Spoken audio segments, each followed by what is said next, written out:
Our next story brings with it such inspiration, really, for all of the people involved in what will be an unforgettable project. There's an organization in West Michigan you might not know about called Fashion Has Heart that brings together wounded veterans and very creative designers. And today we're joined by Israel Del Toro, an Air Force tech sergeant wounded in 2005 in Afghanistan, and Brian Cousins of the Wolverine Company store and the host family. Thank you so much. Yeah, so gentlemen, why don't you explain what's happening with Fashion Has Heart?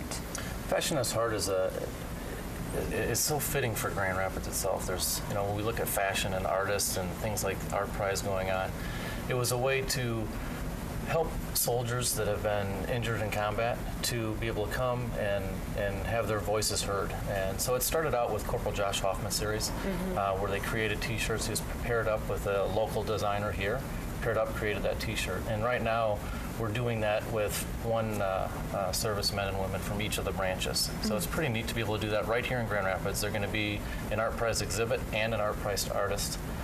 So they're really trying to get that exposure, but allow some great creativity to be heard that maybe didn't have another avenue to be able to have that happen. Israel, why don't you share with us your story? My story? Well, obviously, I'm in the Air Force, but I'm a JTAC.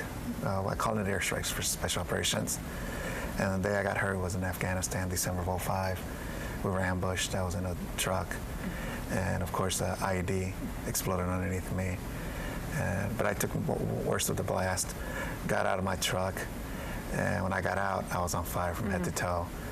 And it's always real funny when I try and explain it to my son, and he says, "Dad," because they're little kids, and they try to incorporate with other things that they know. And he's like, "Dad, so were you like the guy from Fantastic Four?" Oh. And I was like, "Well, yeah, sort of. But I just couldn't fly." Yeah. But I collapsed, and I thought I was gonna, die there. But my teammate helped me up, brushed some fire off, and we both jumped to the creek that was about 200 meters behind us. Okay. And from there, I got up, and I still caught in an airstrike because we were, like I said, we were ambushed. And after I did that, I started having trouble breathing. I was getting tired, and of course my teammates would keep me up. They knew that I had lost my dad when I was younger. And I always said I'll never let that happen to my son, so they used my son as motivation to keep me alive and keep me awake, because if you fall asleep out there after the injury I took, you're most likely not going to wake up. Right. So the helicopter came, flew me to the field hospital. Like I said, that happened December 4th, '05. I woke up March of '06. Oh, wow. 4 months in a coma. Yeah.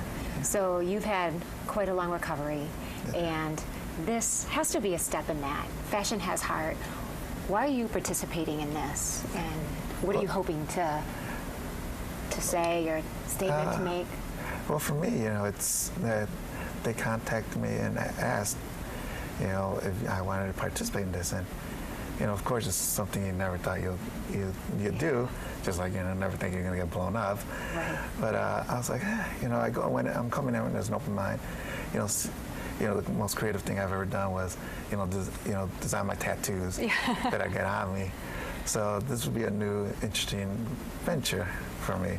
Yeah. So, hopefully it'll be great. I'll have a good time, and make a good design, and people don't look at it like, man, that's terrible. Yes. I know. So inspirational. And Brian, the interesting thing about Wolverine Worldwide is that you're an umbrella company, but you have many different brands, and it really is a logical extension of one brand in particular to partner with this organization. Absolutely. Bates Footwear does a great deal of footwear for our military today. And as DT had mentioned, as the inspiration, he used his son during that time. He's an inspiration to other soldiers who are coming back and looking for avenues to be able to be heard, for work integration into society again.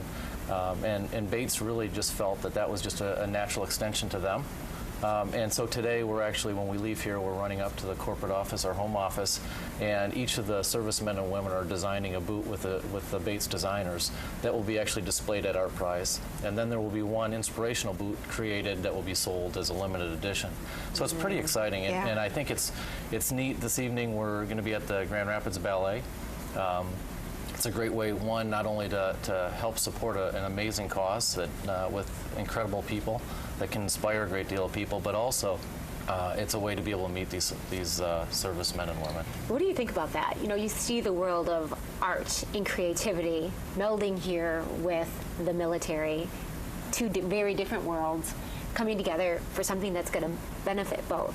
That's got to be one of the most unique partnerships I've ever heard of. I think so. We were talking yesterday, and it's almost overwhelming to me. And we're sitting, we were in Chicago yesterday, and we're sitting there and looking at.